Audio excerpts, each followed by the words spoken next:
Hello les amis, j'espère que vous allez bien. On se retrouve pour une nouvelle vidéo. Il va s'agir d'un point lecture où j'ai plusieurs romans à vous présenter. J'ai pas compté mais il y en a au moins 5 ou 6.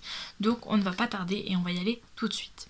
On va commencer par un numérique. Il s'agit de Aisling Grey qui s'appelle Un dragon pas si charmant, donc le tome 1 de Cathy McAllister, je dirais, c'est ça, chez Alter Hill, donc que j'ai reçu en service presse et j'en remercie la maison d'édition. Alors dans ce livre, on suit Aisling Grey qui est une jeune femme qui livre des colis jusqu'au jour où sa vie va un peu basculer puisqu'elle va devoir livrer un colis particulier à une personne particulière, sauf que quand elle arrive pour livrer ce colis, la personne est décédée. Forcément, ça ne va pas réjouir notre petite Aisling Grey et pour ne rien changer, un jeune homme qui s'appelle Drake, j'ai vraiment un problème avec les prénoms, un jeune homme qui s'appelle Drake va arriver et va lui voler son colis qu'elle devait livrer. Et forcément, ça va tout changer, il va falloir qu'elle le pourchasse entre guillemets et qu'elle récupère ce fameux colis. En plus, des meurtres s'enchaînent, c'est elle qu'on accuse et il va falloir vraiment qu'elle essaye de s'exonérer de tout ça. Et en plus de ça, Drake lui dit qu'elle est destinée à lui et que c'est une gardienne. Voilà, c'est un peu le bordel du coup pour Aisling, la semaine commence pas très très bien hein, et on peut dire que ça va être assez complexe pour elle de résoudre tout ça. J'ai adoré ce roman, j'ai eu du mal à le terminer parce que les chapitres sont pas très très courts et puis par moments il se passe pas grand chose, c'est pour ça que c'est pas un coup de cœur aussi, je crois que j'ai mis 16, quelque chose comme ça sur Livre Addict. Et en fait il m'a manqué voilà, ce rythme, cette envie d'y retourner, je l'ai pas ressenti. Par contre, les personnages sont hyper attachants. Il y a Jim donc, que vous rencontrerez qui est un démon qui en fait a l'apparence d'un chien. Mais il est vraiment énorme, il m'a fait mourir de rire à chaque fois, il la met toujours dans des situations où c'est n'importe quoi. Drake fait un peu hautain, un peu macho, mais en fait moi je l'ai adoré personnellement, il est très drôle. Ensuite, oula j'ai vraiment du mal. Ensuite du coup Aisling, j'ai beaucoup aimé même si pour le coup j'ai préféré Jim à Aisling qui est pourtant le personnage principal de l'histoire. C'est pas elle qui m'a le plus marqué, étonnamment d'ailleurs, hein, c'est Jim. Et j'ai vraiment beaucoup aimé, j'ai hâte de voir la suite parce que on nous quittait sur que va-t-il se passer ? Va-t-elle réussir à assumer ce qu'elle est ? Et puis son rôle de gardienne en fait, hein, est-ce que vraiment c'est vrai ? Est-ce qu'elle va être gardienne ? On verra tout ça dans le tome 2. On a quand même des réponses à la fin du tome 1, mais je pense que le tome 2 risque d'être fort en révélation et j'ai hâte de voir ce que ça va donner. On passe sur un roman qui est un roman que j'ai lu en papier et il s'agit de Dullahan de Marine Kellada. J'ai un gros doute sur ce roman, je crois que je vous l'ai déjà présenté, mais alors je ne sais plus si c'est en point lecture ou... je crois que je vous l'ai présenté en vlog. C'est pas grave, on le refait. Au pire, je couperai la séquence, mais je pense que je vous en ai déjà parlé. Donc, le Dullahan, qu'est-ce que c'est ? C'est une légende écossaise à la base. Oui, écossaise, hein ? Irlandaise, pardon. C'est une légende irlandaise où un cavalier sans tête passerait la nuit et quand il passe, il emmène avec lui les personnes. En tout cas, il les tue. Ça, c'est sûr. Sauf qu'un soir, Mila et ses amis vont aller en forêt et ça va pas très bien se passer. Deux de ses amis vont s'embrouiller, un va partir dans une direction, l'autre dans l'autre. Donc les amis vont aussi se diviser pour les retrouver et Mila va essayer de retrouver Lewis et de le raisonner étant donné l'heure tardive qu'il est et de lui dire c'est pas la peine de s'embrouiller juste pour ça. Sauf que ce qu'elle va voir va à jamais changer sa vie puisqu'elle va voir le Dullahan arriver et exploser en sang. Et son ami mourir, exploser en sang. Du sang va gicler de partout, c'est difficile à vous... Moi je vois l'image puisque je l'ai lu, mais c'est difficile à vous expliquer avec des mots, je ne sais plus les mots exacts que l'autrice emploie, mais voilà, elle va voir son ami mourir devant ses yeux, elle va pas comprendre, elle va se dire que c'est la fin pour elle aussi, et étonnamment non, puisque le Dullahan va l'emmener dans son château, plonger avec des personnes qui se croient en 1601, donc forcément ça va pas être la même mentalité Et donc elle va être plongée là-bas, elle va rencontrer du coup tous les serviteurs du château qui vont plus ou moins lui expliquer ce qui se passe, pourquoi le Dullahan l'a ramenée, quel est le but du fait que elle ait été ramenée, quel est le rôle qu'elle a à jouer là-dedans, et aussi qui est finalement le Dullahan, pourquoi il est devenu comme ça, est-ce qu'il est né comme ça, est-ce qu'il y a quelque chose qui l'a poussé à être comme ça, et elle va devoir du coup revivre le passé du Dullahan via plusieurs moyens. Je vous laisserai découvrir parce que c'était vraiment très intéressant, et essayer de comprendre pourquoi, de combattre. D'essayer qu'il ne soit plus le Dullahan. En tout cas, je vous laisserai découvrir parce que ça paraît un peu vague, je pense, ce que je dis. Et c'est un énorme coup de cœur. J'ai adoré la relation entre Mila et le Dullahan, puisque ça a fait vraiment penser à La Belle et la Bête quand même. Il y a même un moment une phrase. Alors je pense pas vous la retrouver, ce serait dommage. Ouais, je pense pas que je vais la retrouver. Je l'avais notée avec un post-it justement parce que je voulais pas la perdre cette phrase. Voilà. Ah oui, non, c'est pas ça, du tout. Je sais plus. Mais en tout cas, il y a un moment une référence à La Belle et la Bête. Et c'est totalement ça, puisque on a cet esprit de la bête qui vit dans le château, la belle qui vit dans le château avec la bête qui s'est fait enlever. Enfin voilà, c'est un peu cet esprit-là. Et franchement, c'était super bien. Il faut foncer vers les ouvrages de Marine Quellada. Si vous n'avez pas encore tenté, mais qu'attendez-vous vraiment? Marine a une plume exceptionnelle. Sandra a été une bouffée d'émotion. Elle m'a fait palpiter pendant toutes les pages. Avec un brasier d'eau et de vent un peu moins. C'était différent, mais j'ai préféré Cendre. Et là, le Dullahan, c'est pareil, elle m'a fait vibrer. Peut-être pas autant que Cendre, parce que Cendre, c'était le premier, je découvrais sa plume. J'étais à fond avec les personnages et tout. Là aussi, c'est vraiment kiff-kiff avec Cendre. J'aurais du mal à vous dire lequel est au-dessus. Peut-être Cendre, parce que c'est le premier qui m'a fait rentrer dans la plume de l'autrice. Mais celui-là, une pépite. Vraiment, foncez les amis, parce que c'était juste trop bien. Ensuite, on va passer à un autre numérique. Il s'agit de Chroniques obscures, le tome 1, Nos âmes éternelles, de Anna Briac, que j'ai reçu en service presse par l'autrice et par sa collaboratrice, que je remercie. Et j'ai vraiment beaucoup aimé. Ça va être vraiment très très très dur à résumer parce que dans ma tête, c'est pas totalement tout acté, mais on va faire au mieux. Donc, on suit Kellan et Amaya, je crois. Attendez, je regarde juste les prénoms. Ouais, c'est ça. J'ai noté un peu parce que les prénoms, sinon c'est une catastrophe avec moi. Donc on suit Kellan et Amaya en chapitres alternés. Et on comprend tout de suite que Kellan est un être surnaturel, plutôt métamorphe, qui se transforme notamment en ours.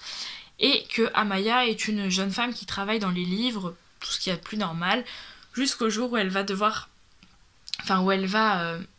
découvrir un manuscrit particulier. Je vous laisserai voir qu'est-ce qu'il a de particulier ce manuscrit, qui va être en lien forcément avec Kellan. Kellan, oui c'est ça.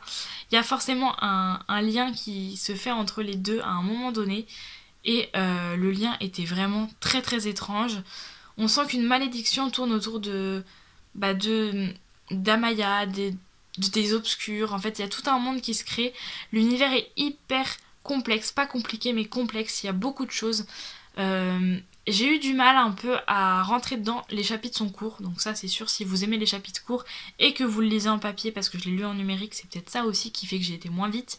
Je pense que vous serez accrochés parce que franchement c'était chouette et l'autrice a une plume addictive. Maintenant il y a eu quelques lenteurs, j'en ai parlé un peu avec l'autrice et j'en ai parlé un peu avec l'autrice, on a parlé un peu en commentaire et elle m'a dit que le tome 2 était du coup pour le coup très fort en action et j'ai hâte de voir ça parce que moi c'est ce que j'attends. Le tome 1 était un peu plat du coup pour moi. On a l'action à partir des... la moitié, 3/4 on va dire, mais c'est vrai que ça ramait, on l'attendait, l'action on l'attendait, et on l'avait toujours pas et du coup je désespérais un peu. Et au final si, on a quand même des éléments de réponse, on comprend un peu quelle est la relation qui unit Amaya et Kellan, même si ça reste toujours un peu... il faut qu'il y ait du suspense et qu'on comprenne pas tout, sinon c'est pas normal. Et j'ai vraiment adoré, je crois que pareil j'ai dû mettre 15-16 à ce roman. Et vraiment c'était super chouette. Foncez vers ce qu'a fait Anna Briac là. Il y a plusieurs livres de l'autrice qui me tentent, mais du coup j'ai eu l'occasion de lire celui-là et je peux vous vanter celui-là. Il y a ma chronique sur Instagram aussi si vous voulez voir à l'écrit ce que j'en ai pensé, mais vraiment c'était super chouette. On continue avec un autre roman et il s'agit de Amour, Flocon et Poil de chat. J'ai noté l'autrice, excusez-moi, de Caroline Costa. Et là je crois que j'ai mis un petit 15, j'ai pas noté à chaque fois les notes, j'aurais dû le faire. Et il est chez MXM Bookmark, c'était vraiment chouette. On suit Florine, c'est ça, Florine, qui est, qui travaille, qui fait sa vie et tout. Et un jour sa meilleure amie, je crois que c'est Chantal, voilà, qui va l'appeler et qui va lui proposer d'aller à sa place faire une restauration dans un chantier en Finlande où il fait très froid et où c'est bientôt Noël donc il fait encore plus froid, et elle va lui proposer d'aller à sa place puisque elle s'est blessée au bras et qu'elle ne peut plus aller faire les restaurations de ce chantier. Florine va un peu hésiter parce que c'est délicat d'aller à la place de quelqu'un sans prévenir le patron. Chantal lui assure que le patron sera pas là et qu'il ne passera jamais sur le chantier, donc de toute façon elle a rien à se faire, elle a pas de soucis à se faire, tout va bien se passer. Donc finalement Florine accepte, elle sait que c'est une bonne opportunité, qu'elle va être bien payée et que forcément c'est tentant quand même d'y aller. Elle va donc y aller et avec son chat forcément Olaf, ils vont tous les deux partir en Finlande où elle va arriver du coup dans une maison où il y a Mikko et Alexandar, donc le patron. Au début il n'y a que Mikko, donc qui est plus ou moins ce qu'on pourrait s'apparenter à un serviteur, j'aime pas ce terme, mais un peu homme à tout faire à la maison, qui est rémunéré par le patron, mais voilà, pas femme de ménage, mais voilà, qui va faire à manger, qui est très présent. Et du coup, on a Alexandar qui va arriver, et là c'est le drame, puisqu'il reconnaît très bien que ce n'est pas Chantal, et gros quiproquo, il va vouloir qu'elle s'en aille, puis de fil en aiguille, elle va rester forcément, et une romance va s'installer, puisque c'est une romance de Noël entre Alexandar et Florine. Je vous laisserai découvrir comment. C'était excellent, vraiment j'ai adoré. Il y a 10 chapitres, il y a 120 pages je crois en papier, moi je l'ai lu en numérique, trop bien, franchement ça se lit tout seul, en une soirée je l'ai lu, ça te détend, ça te réchauffe, t'as l'impression d'être en Finlande avec eux, des fois t'as froid, parce qu'il fait froid en Finlande, mais voilà, t'es bien avec eux. C'est pas le coup de cœur de l'année, c'est pas la romance de Noël que je vous conseillerais, mais si vous avez envie de vous détendre, de vous poser, de prendre un bouquin qui se lit vite, entre deux bonnes fantaisies assez costauds, ça peut que faire du bien, et franchement moi ça m'a détendu. Et après pour reprendre une autre lecture, on est bien, on est posé, on est doudou, et franchement c'était super chouette. Je vous recommande vraiment d'aller voir ce roman parce que c'était vraiment trop bien. On finit avec le dernier numérique et il restera un papier, je vous ai dit, il y en avait beaucoup dans cette vidéo à présenter. Et il s'agit de L'ombre d'une furie, donc Bureau fédéral de la magie tome 3 de Annabelle Chase aux éditions Alter Hill. Et j'ai surkiffé ce tome, ça a été un coup de cœur et c'est le premier qui est un coup de cœur. Pareil, je l'ai lu en 2 jours et c'est vraiment très rare qu'en numérique je lise un livre en 2 jours. Mais ce roman c'était trop bien. On continue à suivre Eden, donc qui est une furie, mais qui veut pas être une furie. Elle a pas envie d'avoir des ailes, d'avoir des pouvoirs. Pourquoi? Ça n'a aucun sens. Sauf que elle va être appelée pour plusieurs enquêtes dans le premier tome. Dans le deuxième tome, on continue à suivre des enquêtes et à chaque fois il y a un thème différent avec souvent un démon ou des démons dans l'histoire. Et dans le tome 2 par exemple on était sur les souhaits, donc il y avait tout quelque chose autour des souhaits, des gens qui faisaient des vœux qui se réalisaient mais qui n'étaient pas forcément des vœux parfois aussi. Il y avait tout ce côté là, et dans ce tome 3 on est sur une ambiance qui est totalement différente et qu'est-ce que j'ai adoré. Je peux pas trop vous spoiler, mais en gros on est dans la continuité de la formation de Eden, on rencontre un nouveau personnage que j'ai adoré, et pardon. Et donc du coup on va encore avoir une enquête avec des choses étranges qui se passent dans la ville. On a encore la mère et la famille de Eden qui sont juste excellentes, elles sont vraiment trop drôles, mais vraiment cette famille est hilarante et on apprend qu'elles ont fait des trucs à Eden quand elle était petite. Mais c'est une horreur, en vrai on en rigole mais c'est pas drôle du tout, parce que moi j'aimerais pas du tout qu'on me fasse ça. Et pour le coup elle le vit bien, elle a pas trop le choix en même temps, et elle aime sa famille, mais bon par moments c'est assez tendu. Et du coup voilà. Mais c'était chouette parce qu'on va suivre, bon bah, entre guillemets, la formation d'Eden au sein du Bureau fédéral de la magie, qui est le nom de la saga. Et puis là, on continue à suivre sa formation et encore plus dans ce tome-là. Et franchement, c'était trop trop bien. Je vous recommande vraiment cette saga. Le premier tome est moyen, était très très bien, mais voilà. Le 2 est vraiment très bien et le tome 3 c'est un énorme coup de cœur pour moi. Je pense que de plus en plus la saga va monter puisque nos personnages évoluent, les enquêtes évoluent. Je pense que la plume de l'autrice aussi a évolué. Maintenant, elle connaît ses personnages, elle connaît son univers, donc il n'y a plus de doute et on y va. Il n'y a plus besoin de décrire l'univers, on le connaît. Donc ça, c'est chouette parce qu'on est à fond dans l'action. Et franchement, je ne peux que vous recommander cette saga. On finit avec un autre coup de cœur encore et pas des moindres puisqu'il s'agit de Section Némésis, le tome 3 de Charlie Jeunet qui s'appelle La Tourmente de la Sylphide. Aux éditions Elixiria, que je remercie pour l'envoi de ce service presse. Et qu'est-ce que c'était bien, mon Dieu, qu'est-ce que c'était bien. Dans ce tome, on suit Amy en alternance avec Henri. Alors ça va être très compliqué de vous en parler parce que comme je dis à chaque fois, c'est un tome 3 et quand c'est des suites de sagas, c'est un peu compliqué de parler du roman sans vous spoiler, voilà, mais en même temps pour vous donner l'envie de lire et puis vous dire ce que j'ai ressenti quand même pour ce tome. Dans ce tome, donc on est forcément centré sur Amy et Henri, qu'on sait qu'une romance que ça va tendre vers une romance puisqu'ils sont en chapitre alterné, qu'en général quand c'est un chapitre alterné, voilà, c'est une romance.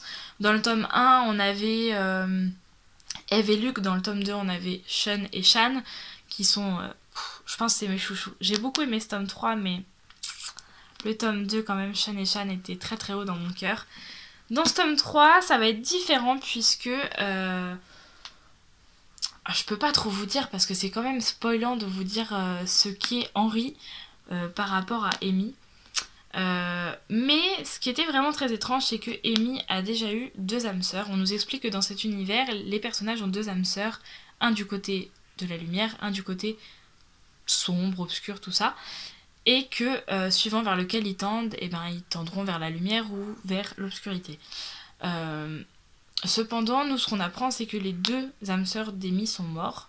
Et on se dit, avec qui elle va être, puisque elle a plus d'âme sœur, c'est pas possible qu'elle soit avec quelqu'un.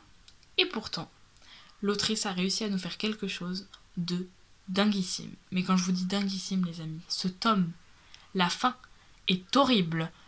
Mais pourquoi elle fait tant de mal à ma petite Amy? C'est pas possible de faire des choses comme ça. Moi je vous promets, c'est... Oh, mais vraiment la fin.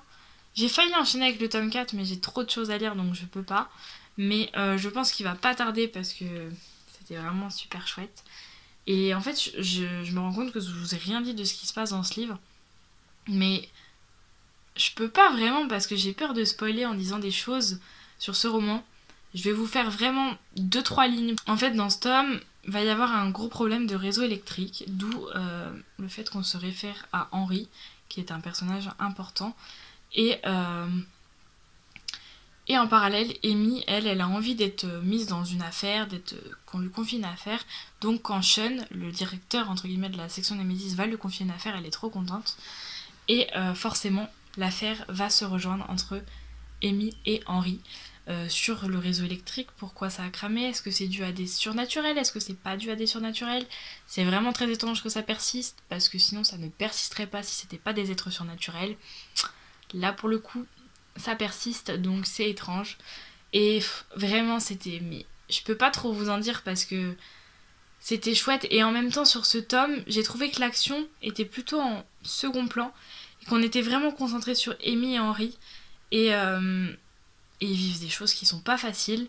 Il y a plusieurs fois où j'ai tremblé quand même pour les personnages et je me suis dit mais qu'est-ce qu'elle est en train de me faire Charlie? J'ai été l'engueuler d'ailleurs par message. Et vraiment, mais foncez vers cette saga si vous la connaissez pas encore. C'est de la bitlit. Oui, il y a du sexe, il faut aimer. Et oui, c'est des êtres surnaturels, donc faut aimer tout ça. Mais franchement, c'était trop, trop, trop bien. Et écoutez, c'en est tout de ce point lecture. Je pense que c'est déjà pas mal d'ailleurs. Je vous ai présenté 5 ou 6 romans, je sais toujours pas d'ailleurs. 2 papiers, puis les chroniques, l'ombre, amour et Aisling, 6. Ça fait 6 romans du coup que je vous ai présentés, dont 3 coups de cœur, donc c'est quand même un bon prorata. Moi je dis c'est quand même super bien. Voilà, j'arrête de parler pour ne rien dire, je vais vous laisser. Et puis moi je vais aller lire, parce qu'il faut lire, c'est bien. Je suis actuellement en train de lire September Jones, donc il sera dans le prochain point lecture. Avec normalement Sexy Challenge aussi de Sarah Juna. Je vous spoil un peu le prochain point lecture. Mais en plus le prochain point lecture c'est pas pour tout de suite. Et peut-être que je ferai ça sous format vlog, puisque là vous aurez cette vidéo demain. Donc demain on est le 29 novembre. Vous aurez des sorties livresques le premier, et ensuite on enchaîne avec les vlogmas. Donc comme on enchaîne avec les vlogmas, je pense que je vous présenterai les livres dans les vlogmas avec le résumé, si j'ai aimé, si j'ai pas aimé. Voilà, je pense, je suis pas encore sûre, donc je peux pas affirmer qu'il y aura pas de point lecture, parce que j'aime bien faire des points lecture quand même. Donc on verra, mais pour l'instant rien n'est fait, rien n'est planifié, je vais au gré du vent et on verra où il nous portera. Et ben écoutez les amis, je vous laisse et je vous dis à mercredi dans une prochaine vidéo.